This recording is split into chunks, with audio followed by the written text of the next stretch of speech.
Oh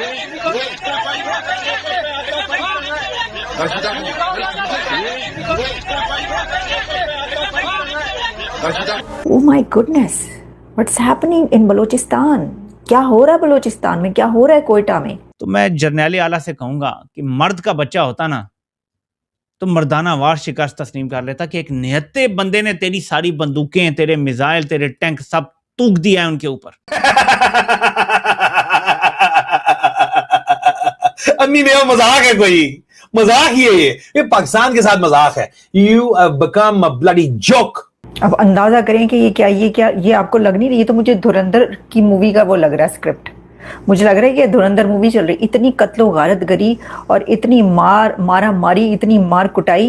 इन हिंदुस्तान इस वक्त अपनी वो हमारे जैसी कोल है उनकी राजस्थान में, उससे वो LNG बनाने जा रहे हैं। मुझे ये बताइए, हम अमेरिका बहादुर को ये नहीं कह सकते सर हम आपके पांव पड़ते हैं, हम आपके घुटने हाथ लगाते हैं, वो तो हम लगाते हैं, लेकिन हम उनको ये नहीं कह सकते कि हम ईरान से तेल लें, हमसे सैंक्शन हटाओ, हमारे लोगों को 100 रुपए का तेल चाहिए। आसिम मुनीर 30 साल की हुकूमत करना चाहता है, लेकिन क्या इतने अरसे ये जिंदा भी रहेगा? सवाल ये है किसका प्रमोशन होगा वो आसिम मुनीर डिसाइड करेगा। किसको नौकरी पर रखना है, किसको निकालना है, किसकी ट्रांसफर है, किसका पोस्टिंग है, कौन कौन किस किस सेंसिटिव जगह में रहेगा, ये सारी की सारी चीजें आसिम मुनीर डिसाइड करेगा। लेकिन ये बंदा इतना करेक्टरलेस बंदा है, और फिर एंड में वही बात कि ये बंदा पाकिस्तान में सिविल वॉर करवाना चाहता है। वही ड्रामा जो पहलगाम में इन्होंने खुद हमला करवाया और उसके बदले में पूरा पाकिस्तान भुगत रहा है इसको। जय हिंद दोस्तों, हिंदुस्तान में स्वागत है। दोस्तों आपको बता दें कि पाकिस्तान के सियासी में जो है उथल पुथल चालू हो चुका है। दोस्तों दिन दहाड़े पाकिस्तानी फौजी पर जो है वो बलूचिस्तान के लोगों ने जो है वो थप्पड़ जड़ दिया, जिसको ये वीडियो काफ़ी तेज़ी से वायरल हुआ है। और आसिम मुनीर चाहता है कि 30 साल और पाकिस्तान पर कब्जा करके अपने मर्जी के हिसाब से पाकिस्तान को जो है वो नचा सके, इसी फिराक में लगा हुआ है। दोस्तों इसी बात को लेकर के पाकिस्तानी मीडिया हैरान है, आखिर में ऐसा हो क्या रहा है। और यही सच्चाई है, क्योंकि यहाँ पर बलूचिस्तान के अंदर जो है पाकिस्तानी आर्मी का अब नो एंट्री है। पाकिस्तानी वो जो खुद अपनी लिबरेशन आर्मी जो बलूचिस्तान की बना के रखा हुआ है, और उसी से जो है सारा काम कराएगा। अपना खुद का झंडा, खुद का करेंसी, अपने आप को खुद को आज़ाद कर लिया। 11 अगस्त को वो अपना आज़ादी दिवस मनाएंगे दोस्तों, ठीक है। इससे सियासी उथल पुथल शुरू हो गई है। और आपको ये बात तो पता है कि जब भी सियासी उथल पुथल पाकिस्तान में होती है, उसका मतलब ये है कि ये उठापटक जो है ये पाकिस्तानी फौज कर रही है। 27वीं तरमीम के बारे में, यानी कि जो संशोधन था, 27वां संशोधन पाकिस्तान के संविधान का, और 27th अमेंडमेंट, आप कोई भी जुबान में उसको बोलें, ये बेसिकली एक आइडिया था कि किस तरीके से आर्मी चीफ को और पावर देना है। वो बन गया CDF।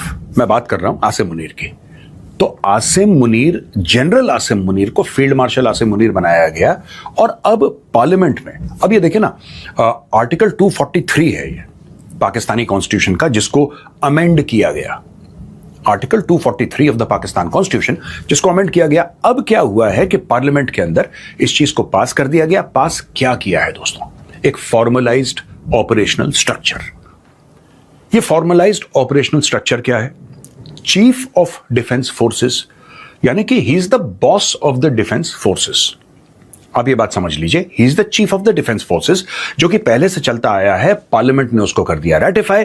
इसमें आर्मी, नेवी, एयरफोर्स तीनों के तीनों अंडर में रहेंगे so called field marshal Asim Munir के। तो वो ये कह रहा है कि जनाब ये इंडियन हिंदुस्तान की जो एग्रेशन है उसके जवाब के अंदर वो कह रहे हैं कि जी नेट सेंट्रिक वॉरफेयर है, मल्टी डोमेन ऑपरेशन है, काउंटर टेररिज्म ऑपरेशन है, और बनियान अल मरसूस की जस्टिफिकेशन के तौर के ऊपर प्रेजेंट किया जा रहा है। जो जंग इन्होंने खुद छेड़ी, ठीक है। ये statement of objective and reason है, ठीक है। ये आप देखिए, मिनिस्टर इंचार्ज इसके ऊपर साइन कर रहा है। अब वही ड्रामा जो पहलगाम में इन्होंने खुद हमला करवाया और उसके बदले में पूरा पाकिस्तान भुगत रहा है इसको, फील्ड मार्शल, ये 30 साल अपनी जो है, जिंदा रहेगा 30 साल ये, लेकिन ये अपनी सोच फौज के अंदर कह रहे हैं कि जब तक जिंदा है भाई, इसने अपने आप को जो है वो इस्तिस्ना दिलवा दिए और अब ये काबिज रहना चाहता है।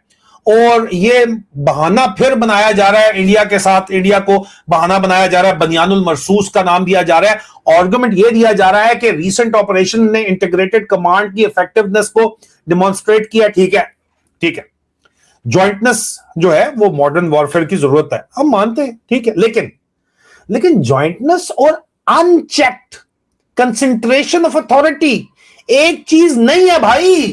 तुमसे दुगनी तिगनी 4-5 गुना ज्यादा बड़ी फौज है इंडिया की, वहां पे भी चीफ ऑफ डिफेंस फोर्सेस है, चीफ ऑफ डिफेंस स्टाफ है, सीडीएस है, लेकिन तमाम सर्विसेज इंडिपेंडेंट ऑपरेट करती हैं और civilian command and control structure के नीचे हैं।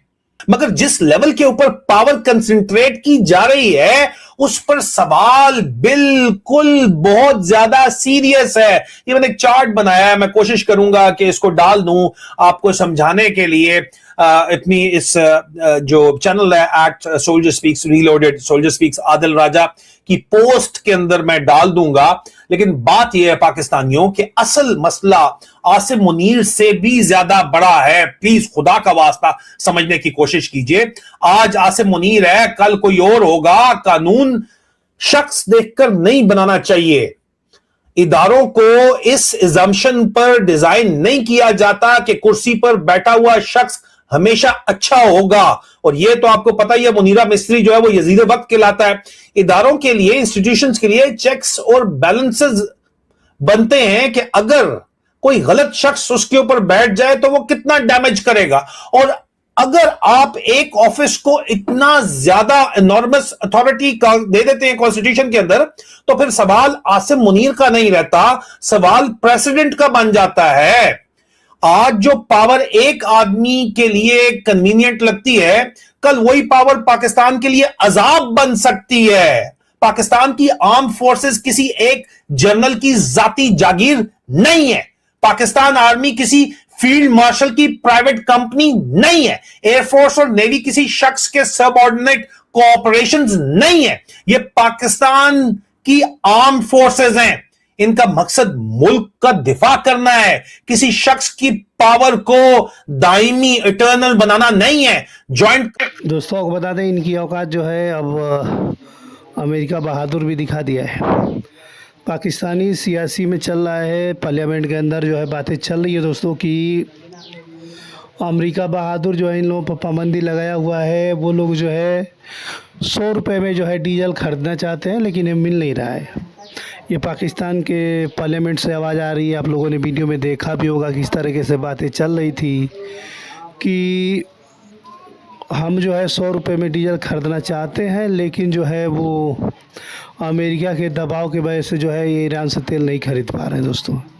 इसी की वजह से जो है ये लोग रुके हुए हैं। और जब भारत जो है अमेरिका की बात नहीं मान रहा है तो हम क्यों माने, इस तरह की बातें चल रही थी पार्लियामेंट के अंदर। लेकिन हमने उन लोगों की बहुत ही जूते पॉलिश किए, बहुत कुछ रिक्वेस्टें की, लेकिन तभी वो हमारा बात मानने को तैयार नहीं है।